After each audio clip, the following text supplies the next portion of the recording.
And Teng, today I'm going to host your seminar. Sure. Thank you, Jiayan. Okay, now we are on YouTube. Are we all set to Yeah. start? Okay, great. So hello, everyone. Welcome back to today's CFSM seminar. So today it is our great pleasure to have Dr. Teng Zhang from Syracuse University to join us and give us a nice presentation titled as Coupling Lattice Model and a Many-Body Dissipative Particle Dynamics to make Elastocapillary Simulation Simple. So Dr. Teng Zhang is an associate professor in the Department of Mechanical and Aerospace Engineering department at Syracuse University.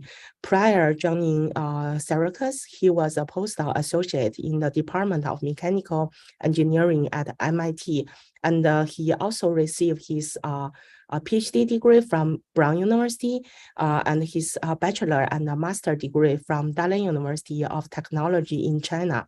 So his current research focus is mechanics of interface and instability. Examples including winkling patterns, adhesion and wedging, multi-stable structures, and morphing fluid. So Dr. Teng Zhang has received a very prestigious NSF Career Award and soft matter emerging investigator. He enjoys working with people with various backgrounds, such as design, physics, material science, and bioengineering to address interdisciplinary challenges. So let's welcome Dr. Teng Zhang to start his talk. So Teng, now you can control the screen and start your talk. Okay, thank you, Jiayan. I think at the beginning we just mentioned if you are in the same department a long time ago. Thanks a lot. It's very nice that you introduced me for the seminar, and also I also know Zheng a lot for a long time when we both at Brown University, and I also learned a lot from him. So you will see from my today's talk. Okay, everyone, thanks for coming to my seminar. And as Jiayan mentioned, that I will discuss some work on the simulation of elastocapillary effect. I just put a few images here. You can see that my talk will focus on the interaction between droplet and deformable solids. Okay.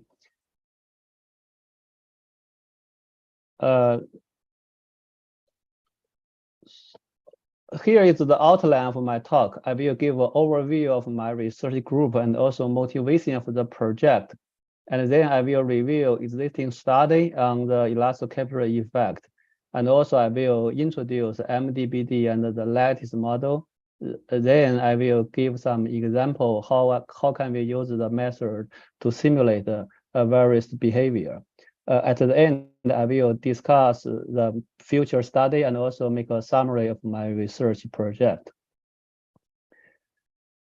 First, I want to give an overview of my group. And my group, we seek inspiration from nature, and we try to understand many very interesting phenomena, behavior in the biological structure and the nature, like the scale morphology in the cocktail and embryo development, and also like the floating lotus leaves. And the last two examples I pick are related to today's talk, this elastocapillary. And one example is the hummingbird tongue, and I will give a more detailed picture later. The other is the form sporism, and so both examples are harnessing this interaction between liquid and solid to achieve functions. Some of you may know that my background is mechanics. My research used mechanics as a foundation, and I did a study on graphene, a 2D material, and later I also extended to other thin film. I also work on the interface like adhesion, and currently also working on friction. and for the instability, like that's related to the scale morphogenesis. You have this salt material, you have differential growth, you may have a different wrinkling pattern. I'm also using multiphysics mechanics as a tool to understand different phenomena.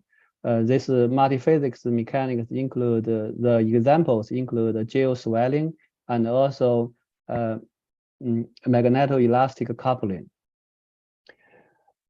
For my research, I only focus on modeling simulation. Therefore, collaboration is the key and is the power to generate impact research and also to really explore the unknown things. I collaborated with people in different fields working on like the annular wrinkles.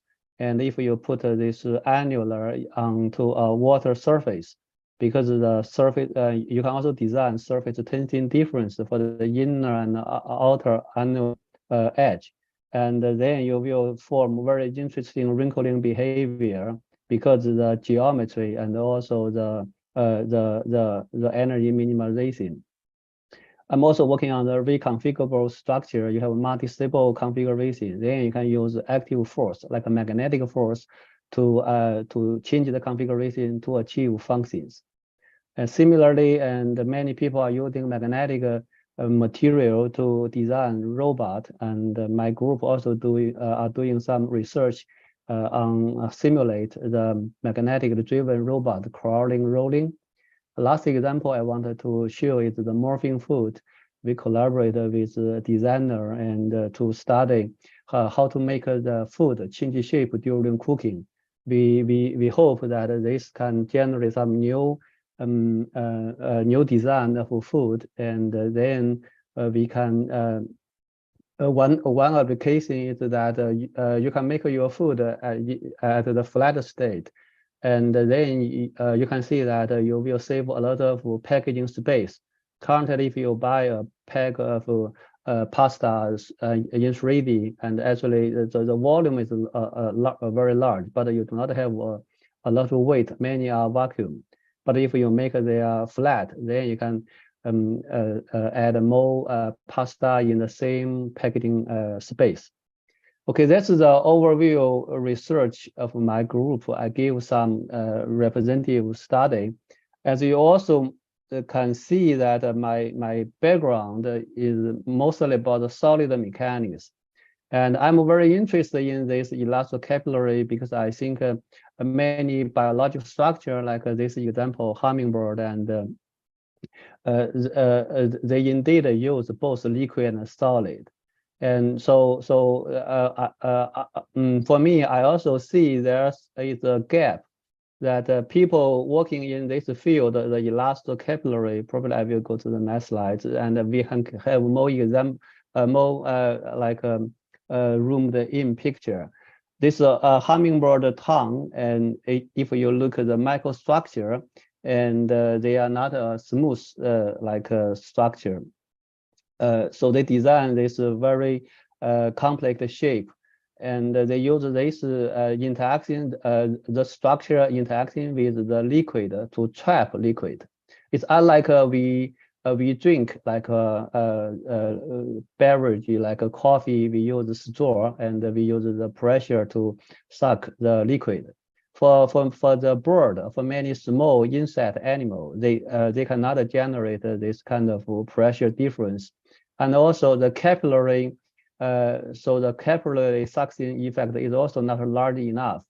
When they try to get a nutrition from flower, and what they need is they just put their tongue into the flower. They use the tongue to trap liquid, and then they can get the nutrition.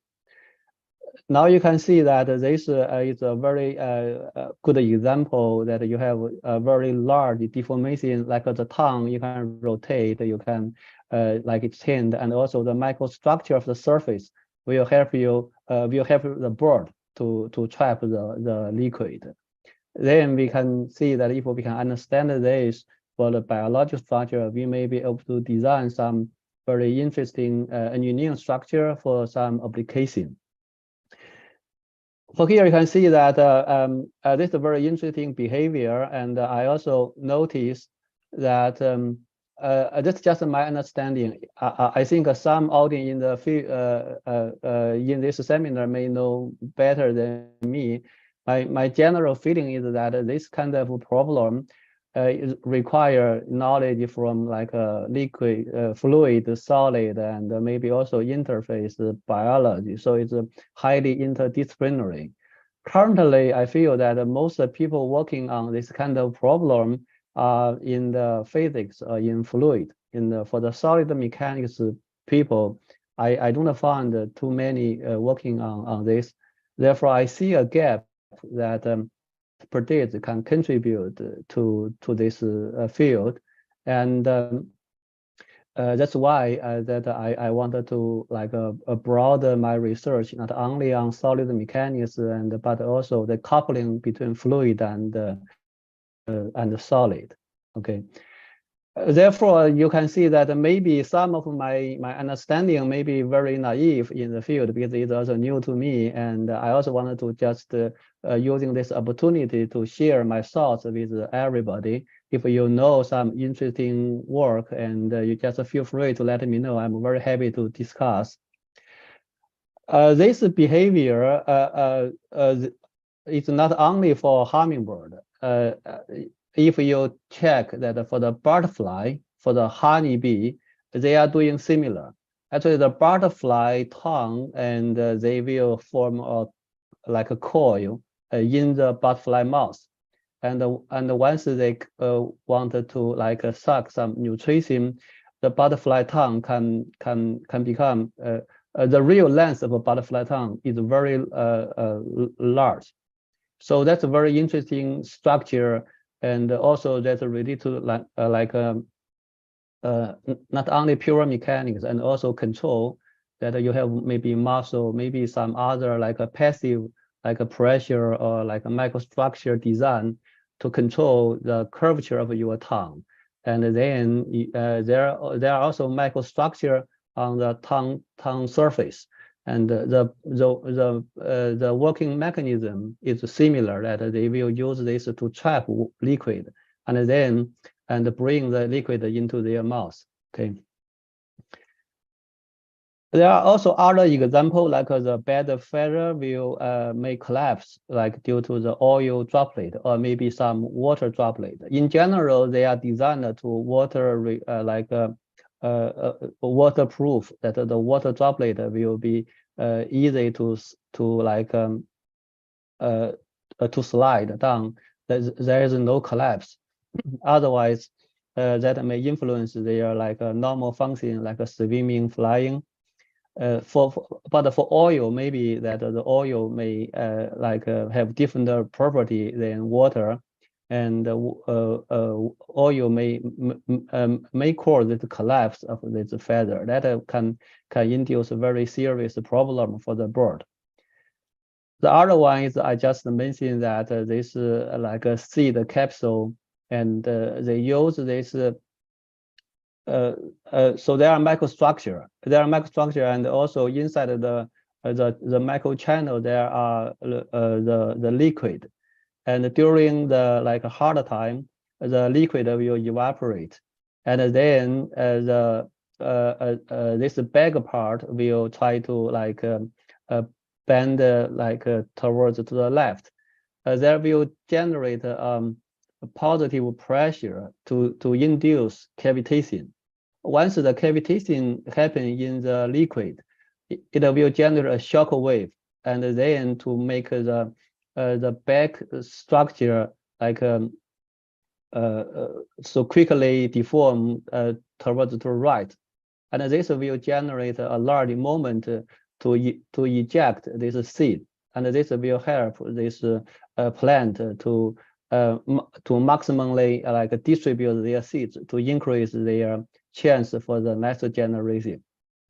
Okay, these are the examples in the biological structure, and I also wanted to mention for many very interesting engineering application, and you can have this like a helical self-assembling, and for the wet air you can form bundle, and some of you may write a Chinese character. You may use this brush, and if you have this ink, and then you can have different so you can control the shape, and the liquid can also induce this buckling, and so at the cellular structure, then can cause this topological transformation to create a new function, new shape.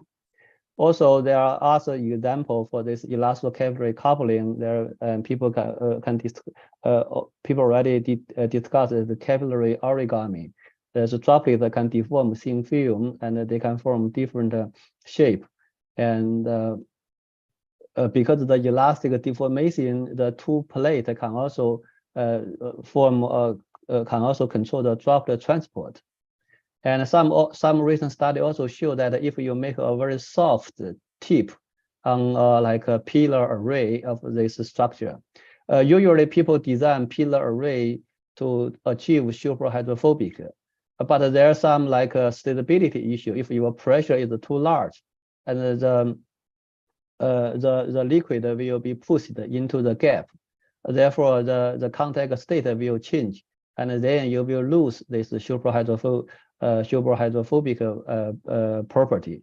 Now people found that if you make some soft like a spherical cap, and then when you add pressure, this spherical cap will deform.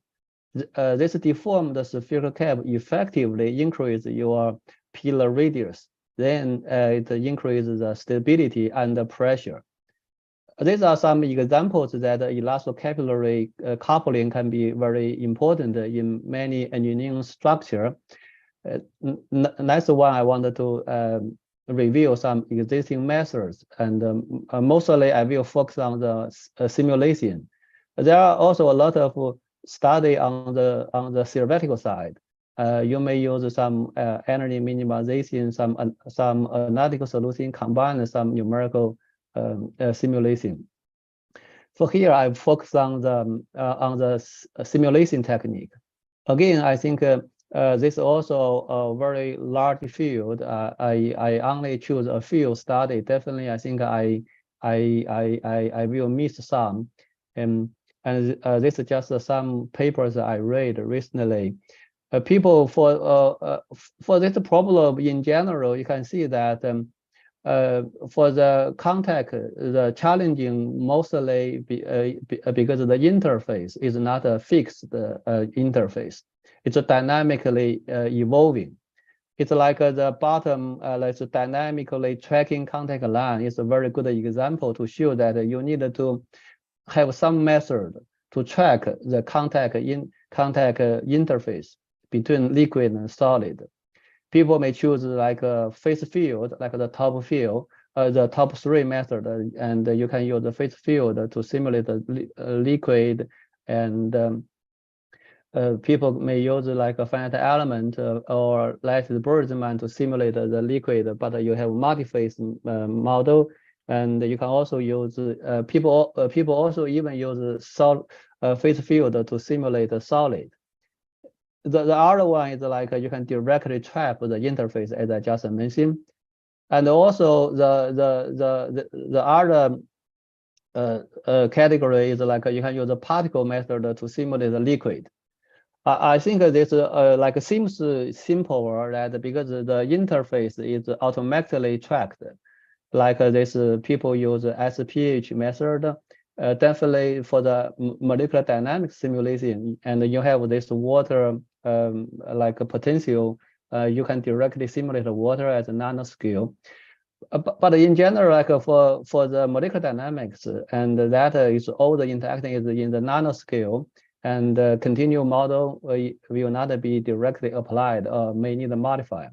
But if we so there is no question that I think you can directly use the molecular dynamics because you may review some nanoscale feature. But if we want to use the particle method to simulate a continual level, larger scale, although we don't need to track the interface, it will be tricky to model the interaction, the particle-particle interaction between liquid and solid. here are some examples I just show that today's talk I don't want to say that the model I propose is better than this technique. I didn't use it maybe just because I don't know how to use them, or I don't know the software I can use. For me, I do not think I'm focusing on the computational method development.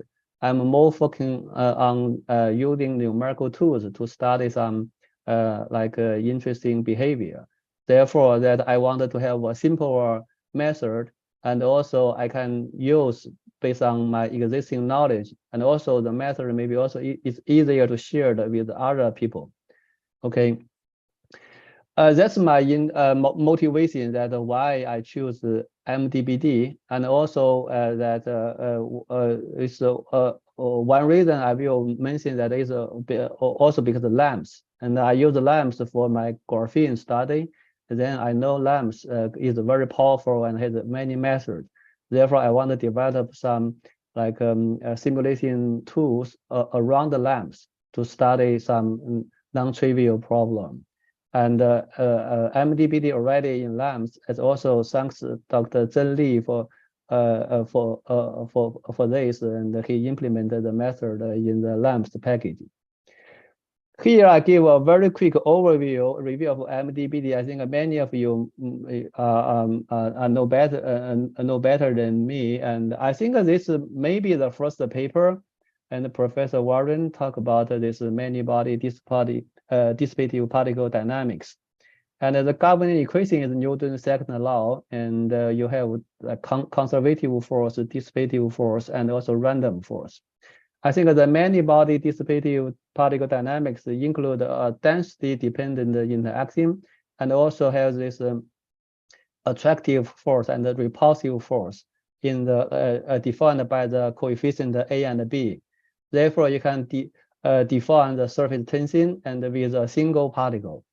And with this method, I think people already study quite a lot for the vapor liquid solid interface, and droplet moving, and also like a self-cleaning of a rough surface. I think Dr. Zeli and also Professor George, the group at Brown, did a lot of work on the DPD simulation, and the first three are from them. The last one I also choose is a multi-phase simulation. You have two liquid, then people use this MDBD to study the flow in the nanoparts shell. There's many applications. Again, I only choose very few because of the space and time limit. I think there may be hundreds of papers using MDBD to study droplet interact with different interface, different solids. But in general, I think most studies are focusing on the rigid part. And also, as I already mentioned, that thanks to Zhen for doing this, that he implemented the MDBD model in LAMPS, then I can directly use. And also, I found that MDBD is very simple and only very few parameters that we needed to change, and the results are very reproducible.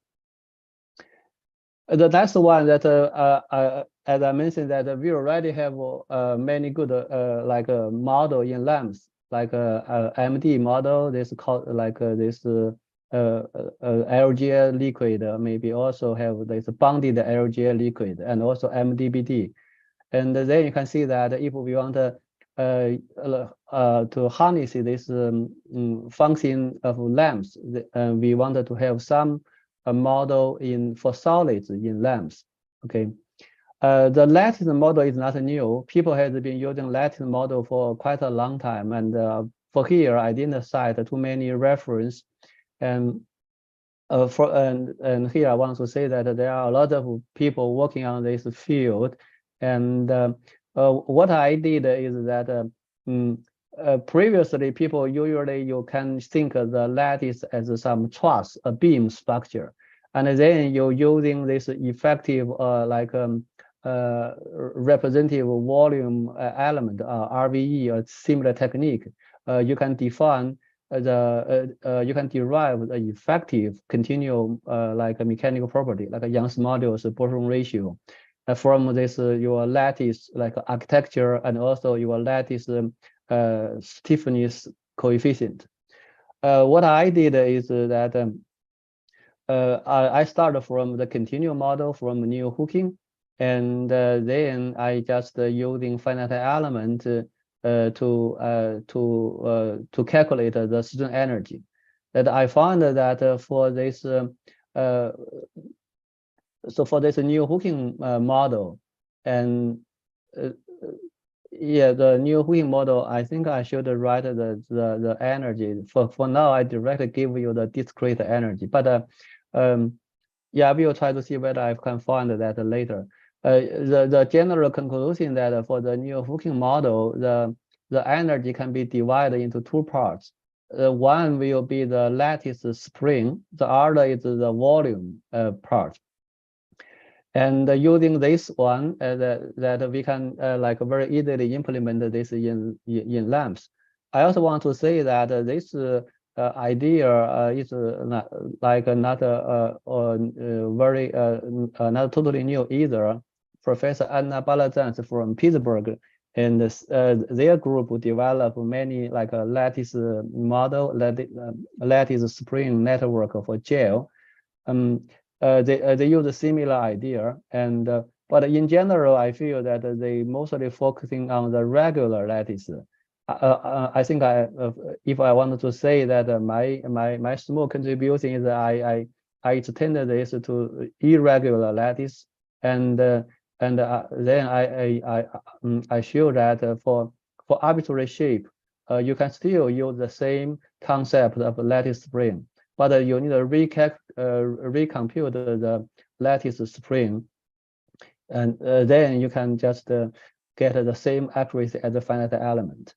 And collaborate with Dr. Yingli's group. We also couple this with Palabus and let Boltzmann method to run some fluid structure interaction. Okay. We also extended this model by including magnetic force. And I will skip the detail, but I think if you are interested later, I will show the paper and you can read the paper. Here you can see that that's a summary that for the magnetic force, and we have two body force and many body force, that's volume. And we also found the magnetic force can be included as a nodal force. And here I wanted to mention that what we did is basically a coarse-grained MD version of a finite element. It's nothing new, and you may be able to say that I directly write a new like type in LAMS, and I just write a finite element in I just code the finite element in LAMS framework. I think it's the same. What I did basically is just rewrite the finite element energy term, and I found that this can be equivalent to the lattice. So we can think that's a coarse-grained MD version.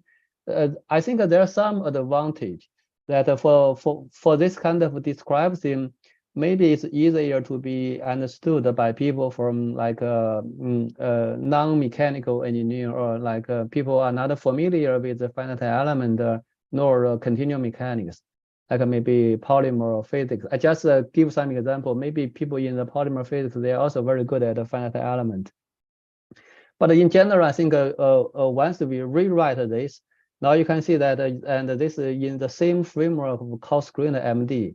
I think in general, it can be easier, more easily understood by people from different backgrounds.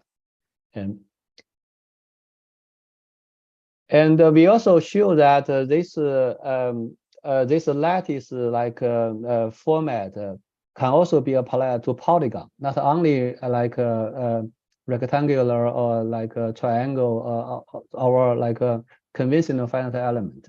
Now there are also other like format of finite element, like a virtual element or like a polygonal element. We show that this idea can also be applied to this polygon. But we need to use a new shape function. And with this, And we found that this may provide some advantage that we do not need to remask the structure. And this also very useful if we are dealing with a complex interface, like a composite. And many like material in biological structure are composite.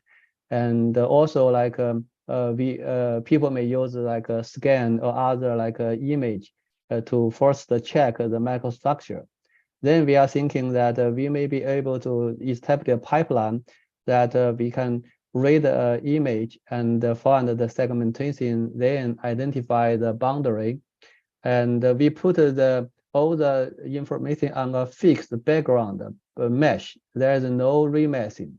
And what we did is we just identify the boundary, then we split the element at the boundary into like a polygon, triangle, or other shape.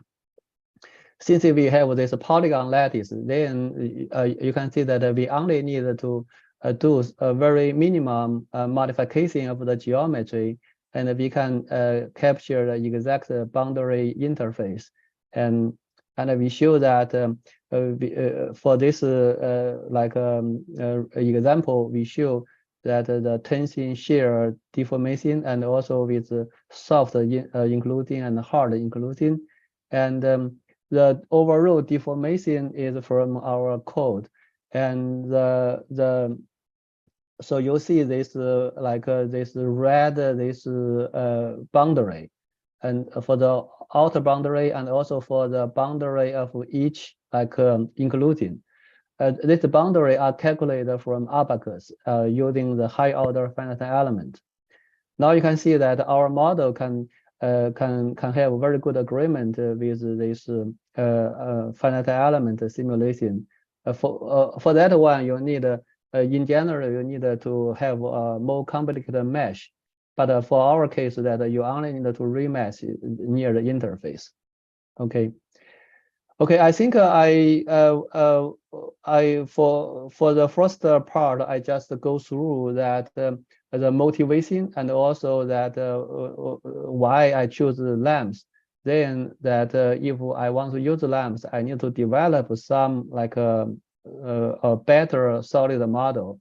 Now you can see that we have the solid lattice model. We also already have the MDPD in lamps. Therefore, we can try our next target. I think that's only a very preliminary study. For now, we mostly try to reproduce some results published. But in the long term, we want to use this tool to study some unexplored behavior and phenomena. Okay. We published a paper in the EML, and all the simulating are done by my postdoc, Dr. Cao Chen, and now he's in the industry. As I mentioned, that what we did is actually once we reach this stage, what we did is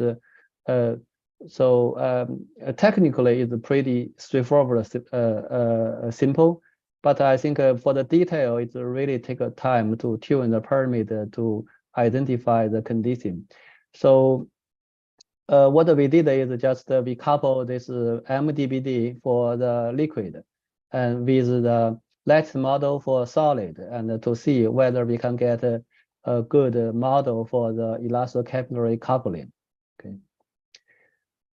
First, we did some benchmark for the MDPD. I think this is also not new, and people have been using MDPD for a long time, and these are some kind of a standard method to calculate the surface tension and the contact angle.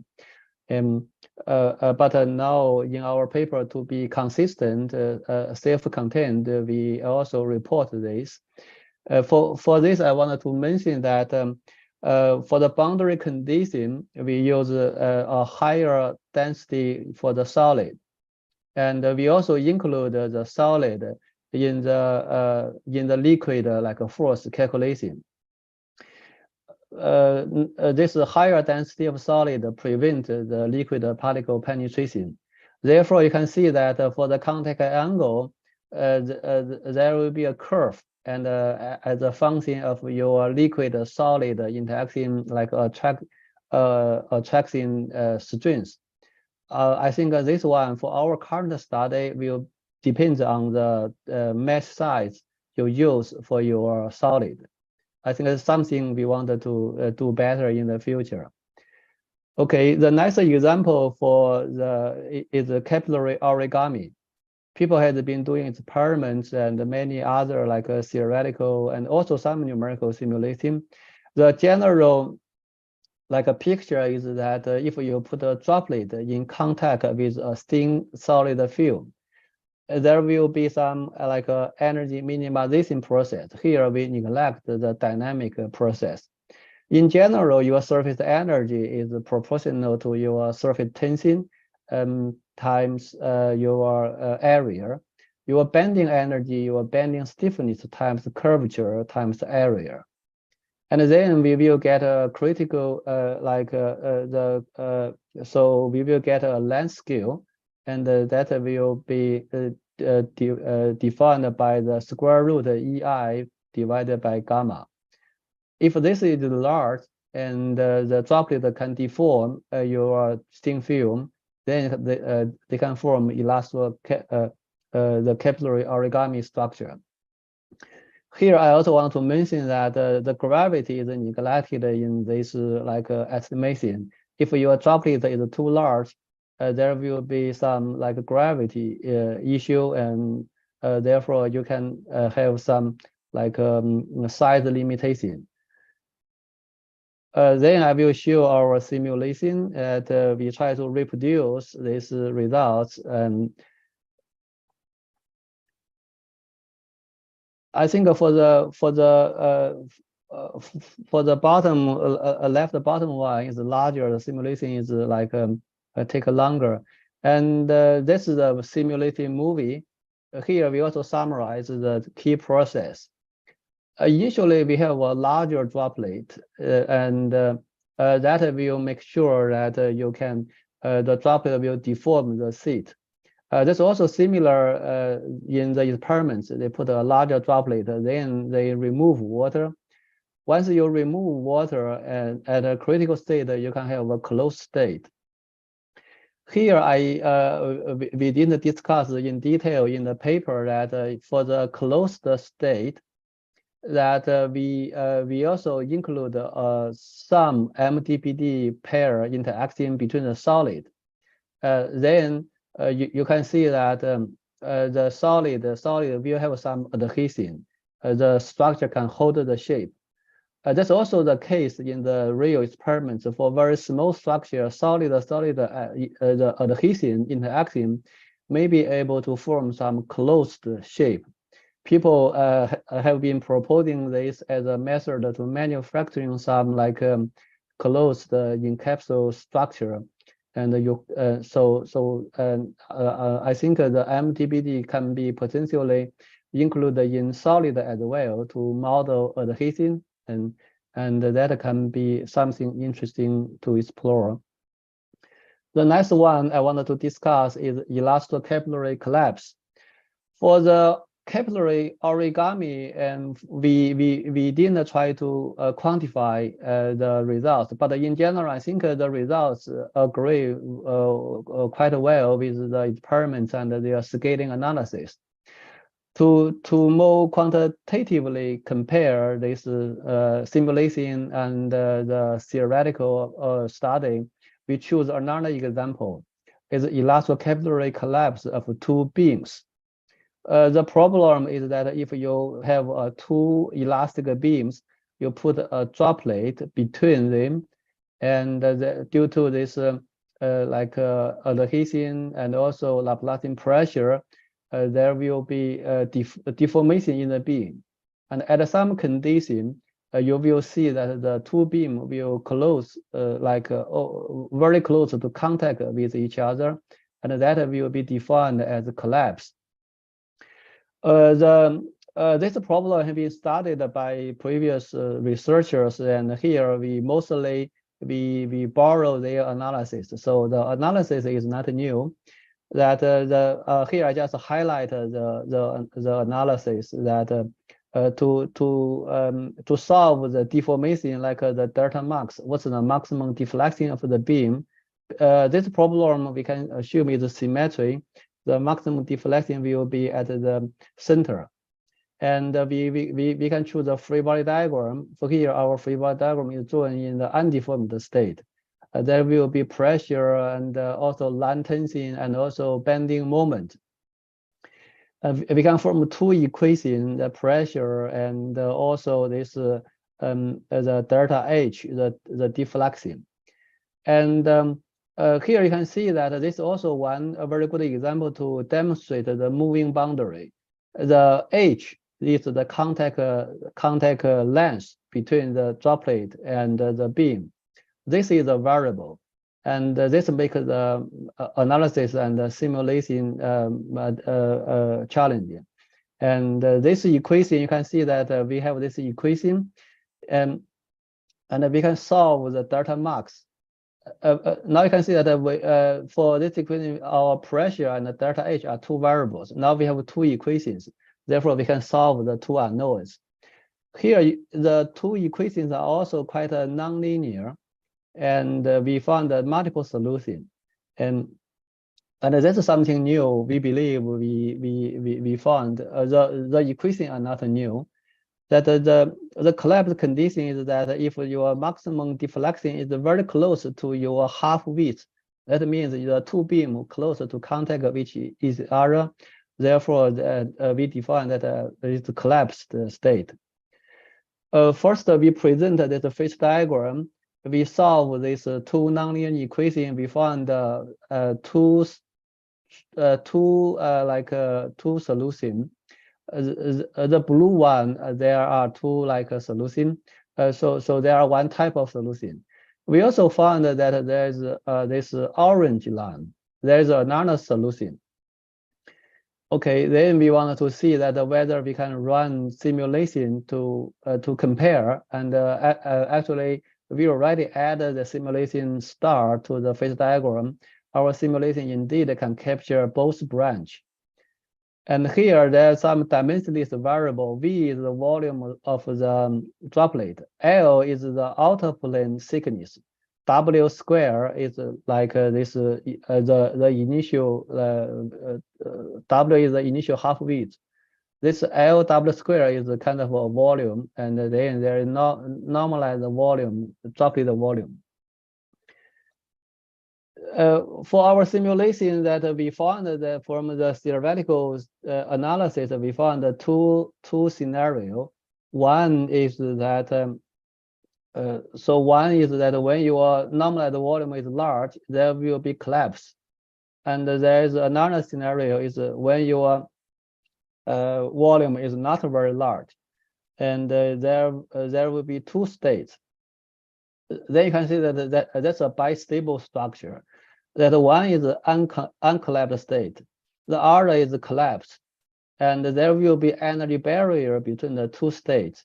And in the simulation, we will use some mechanical perturbation to trigger the transition. Okay. We show some detailed simulation that we choose some typical number, and this like a contact angle, and also all the parameters are dimensionless. Because our phase diagram is also dimensionless. And you can see that we choose the different, we change different volume. Indeed, that we can find for small volume, we have this very small deformation in the beam. For the large volume, we can see a very large deformation in the beam. And that is, so that agree well with the theoretical solution. We also test the bistable. And we for here we choose this like a volume is 5.46, and we can find one solution that the beam only deform a little bit. Now, if we can use indentation to push this two beam together, after that we relax in the simulation, and the structure can stay in this configuration. Therefore, our simulation can also capture the bistable structure. And we also run several other cases, and we also found a bistable structure. Okay, my last example is a rod ramping on a droplet, and researchers have been studied is that how a small droplet will interact with a very thin fiber. The bottom is our simulation, the top are the experiments. And now you can see that because the rod is very thin, very easy to bend, this droplet will track the rod, will let the rod ramp, ramp around it. And we also choose a typical snapshot, and initially we have this configuration. Then we let the structure relax, it's free relax. And we also have this typical time. It's in a few seconds, we will see this rod is fully ramped on the droplet. In the experiments, I think the condition is a little bit different, but in general, the behavior is very similar. Now you can see that I just choose one representative configuration from the experiments, and they have this very closed rod on the droplet. Okay. Lastly, I wanted to have some discussion and a summary, and then I will be very happy to answer questions. Discussing that I think a better solid liquid interface model is needed. Indeed, there is some there are some models like Dr. Zenli's method, is the boundary volume fraction method. You may notice that most of my discussion today is about bending. Bending is geometry nonlinear. In general, the solid will not deform. The solid will not they change the shape, but the real deformation strain is small. That means the solid lattice, like initially, for example, I said the solid lattice length is 0.5. During all the deformation, the solid length, lattice length probably is closer to 0.5. They mostly are bending, rotation, and this kind of deformation. We call geometry nonlinear. But when we try to understand this other behavior, like a droplet on a very soft substrate, and because the modules of the substrate is very small, the droplet will deform the substrate a lot. It's possible that initially we set the solid lattice 0.5. After deformation, it may be 0.75 or maybe even 1. Then the question is that whether the current boundary condition is good enough, and also whether the effective contact angle will be changed. I think there are many interesting questions we can ask. The other thing is the contact angle hysteresis. Here I didn't talk about the contact angle hysteresis, but we did a simple test for the parameter we choose that we don't observe a lot a very large contact angle hysteresis. For many real applications, there may be a lot of contact angle hysteresis due to many effects, like the picture I just show here, I got from a review paper. Then the question is whether we can modify the model to have more freedom to control the contact angle hysteresis in the model. The lastly is how to identify MDPD parameter from a real physical property. As I mentioned, that the simulation seems straightforward, that we just couple MDPD and the lattice model, and then we let it run. But in the reality, we need to figure out the right size, right parameter. And MDPD, indeed, the parameter are not a lot, but they are not directly related to physical property. We need to have some mapping. Maybe I think it will be nice that we can have a library, we can have some work to collect, to derive some table or something to automatically give the MDPD parameter for given real physical properties. Okay. Summary is the very simple. Take-home message is that if we couple the MDPD model and also the lattice model, we can capture many elastocapillary behavior. I think this makes the simulation simple, and all the simulation are based on lamps. And we are thinking to release the code. Actually, we only did a very minimum modification to write some source code in lamps for the Lattice model. The DPD model is already there. I think we are all very interested in releasing the simulation code, and then other people can also use this. And if you are interested, you can read our papers. We have some paper on the Lattice model and also our recent paper on this topic. I also want to mention that, this looks simple, but it also takes us quite a long time to reach to this stage. We need to prepare and for this kind of simulation.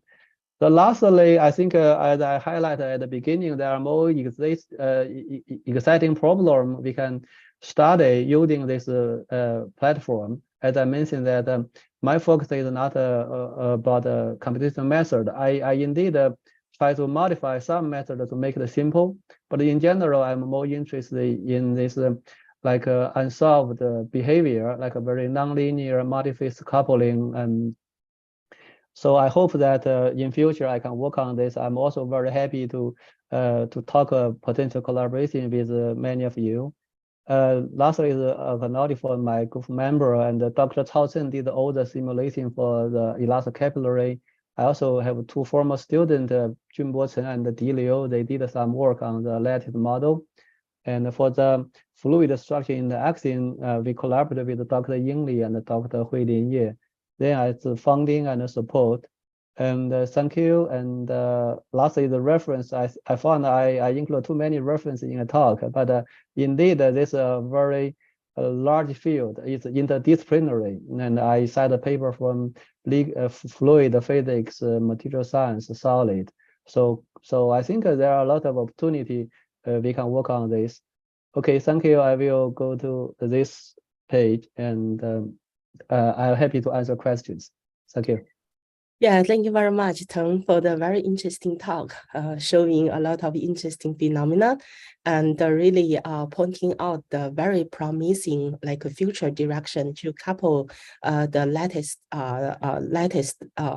dynamics with the dissipative particle dynamics method to study the interesting solid fluid interaction problems. So with that, I think we can open our discussion session. So if there is any question from the audience, please feel free to unmute yourself and ask. Do you want me to share the screen, or I keep the screen here? You can just keep the screen sharing here. So thank you. Yeah.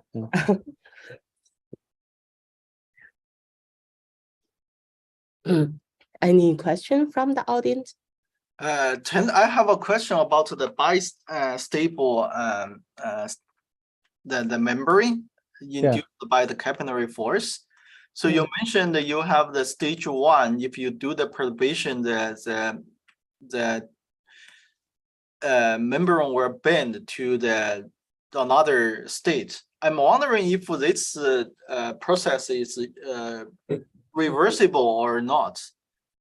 Because you mentioned there is an energy barrier, right? I'm not sure if you do the perturbation and to change the state 1 to state 2, and I'm not sure if you do the other side perturbation, if this state can go back or it cannot. Yeah, I think that's a very good question.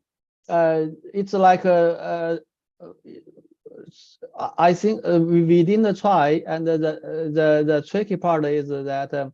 It's like how should we bring the state from the collapsed one to the uncollapsed one, right? From the uncollapsed one to the collapsed one is easy. We just make it closer. So if we want to reverse, we need to think how to add the loading. I think in general it can be reversible, and the condition is that there's no cavitation when you bring the liquid back, so in general you need to separate the two beams, and then there may be some some like a positive pressure inside the liquid. I'm not sure. And during that process, there may be like cavitation. And then I think it's also possible now it's a single bridge. If you have a cavitation, you may break the liquid bridge into multiple. So I think this system, because of the dynamic interface, even it's very simple, maybe it's not only bistable, there may be other stable, right?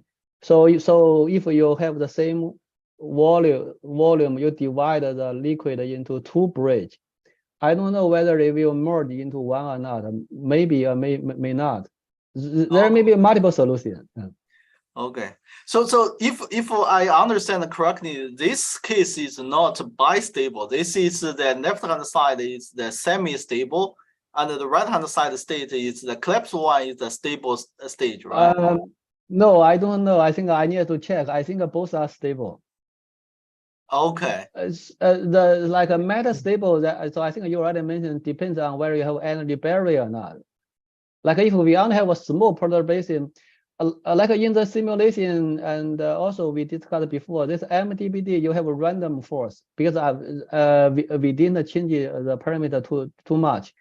That a random force already have some perturbation, and that perturbation cannot overcome the energy barrier to make the uncollapsed state to change it to the collapsed state. That means there's some finite energy barrier. So both are stable. Okay. Understand. Thank you, Tim. Yeah. Any other question? Hi, Teng. So maybe I can ask some question.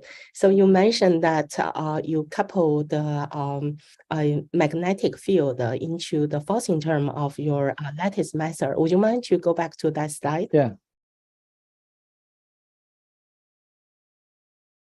Yeah, so here, this part is very interesting to me. I'm just wondering, so when you derive this potential, this U form, have you considered the Maxwell equation to couple this magnetic field? Yeah, I think that's a very good question, and we use a relatively simple model, and the people called, I think, a hard magnetic material.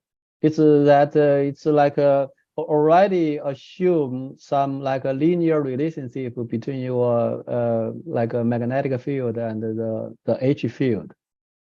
So I think there's some this was initially proposed by Professor Xuanhe Zhao and Professor Ray and also Rick Zhao, and so I think in general the general framework you need to consider more like more coupling.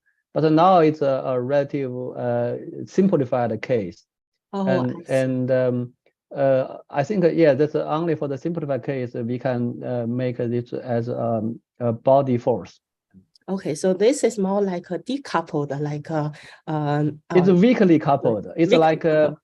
now you can see that the deformation gradient so actually will influence the force. That's basically for here, deformation gradient is kind of a rotation. Okay. And basically that means your residual magnetic field will rotate with your deformation. Yeah, I think there's no further coupling. I think there, yeah, and maybe we can think that's the first order coupling. Yeah, I see. But I want to say that this model actually it's quite accurate for many many applications. People use this ferromagnetic material. They mix ion, the particle in the elastomer, and I think they can be modeled by this model quite accurately. And we have some simulation for more complicated, like a robot crawling, rolling. They agree with the experiment quite well. Actually. Yeah, that's very interesting. Great to know. So one more question here. So for your, again, for the lattice, like a force lattice model, force field. So you mentioned that you do some kind of asymmetric shape, like a force field. So for that part, I only see the summation over the spring constant. So does that mean this model is more applicable to the elastic material? So I'm wondering, so if it's possible or is suitable to be applied to the elastic plastic material or even viscoelastic material? Yeah, I think the first extension, that's a very good question. Maybe the viscoelastic like a material may be relatively easier. And yeah, I think that, and I'm thinking some like a way to include the viscoelasticity in the lattice model. And it's possible, but we all I think that people like the most straightforward way, you just add kind of change your hook spring into some like a Maxwell like other like a coupled spring. But I think what I wanted to do is now I derive this from the finite element. So I'm also hoping that I can derive the viscoelasticity term from continual finite element to the lattice components. I'm thinking on that. I think it's possible, but it's a little bit complicated. For the plasticity, I think it depends on you are talking about a nonlinear plasticity or linear plasticity, whether you need a deformation gradient or it's only like a plastic stream. I think people, as I mentioned, that I didn't cite the reference. The lattice model people have been using quite a lot for plasticity and fracture, maybe more on fracture, because you can break the lattice and the cracker will propagate. You can also introduce the plastic stream. But for here, I think that we have this hyperelastic model, and we can say that we can model the geometry nonlinear. We can also model the nearly volume incompressible, and therefore that's why I still wanted to start from continual level to derive the lattice. I think a viscoelasticity is possible. Plasticity depending on the framework. And if we use a nonlinear like a plasticity deformation gradient FEFP, then we need to think about whether we really need this lattice model or not. I think also, yeah, I also have a general discussion. I think now that I implement this in LAMS, but there are also other like technique. I think you, Jen, may also know that you can also couple two software together, right? And you can say that I have a model in the finite using finite element. I write a very good interface to couple the finite element and the lamps and also other like we did for the palabus and the lamps. So I think when I was first doing this, maybe the coupling people didn't do a lot. So that's maybe 7 or 8 years ago. But now new technique happen. I think data transfer coupling is not a very bad thing. So you may have a good technique to transfer data, also maintain the efficiency. Yeah, I think therefore for some like plasticity, I feel maybe the direction is a couple finite element code with lamps and others. And for viscoelasticity, I think it's possible we can include in the Lattice model. I still Lattice model, so I still think a Lattice model is simple, it's helpful, but we do not need to use it to replace the finite element. Yes, yes. Thank you very much for that nice discussion. Yeah, so my last question, in fact, is about your last demo about the wrapping of a rod around a droplet. So here, so I can see you have a very nice simulation here to reproduce the experiment. So I'm just curious in the experiment. So what kind of droplet they use?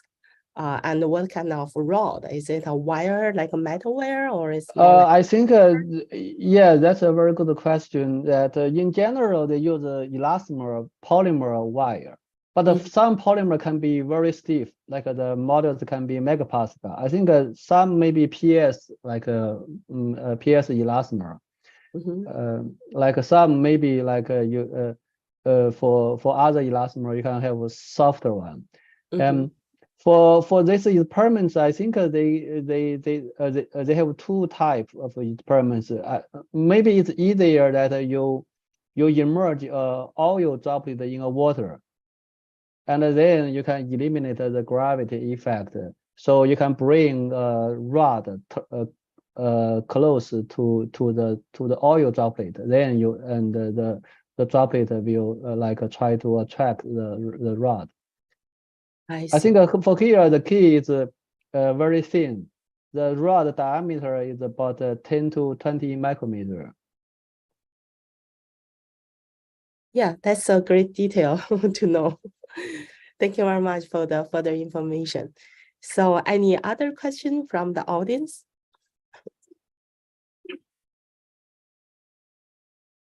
So if not, I think maybe we can close our today's discussion. Thank you very much again, Teng, for the very nice talk. So for our next week, we won't have the weekly CFSM seminar in observation of the Thanksgiving break. So we hope we can have a great break to enjoy the Thanksgiving holiday, and we look forward to seeing you in 2 weeks. Okay. Thank you. Thank you, Jiayan. Thank you. Yeah. Yeah. Bye. Bye.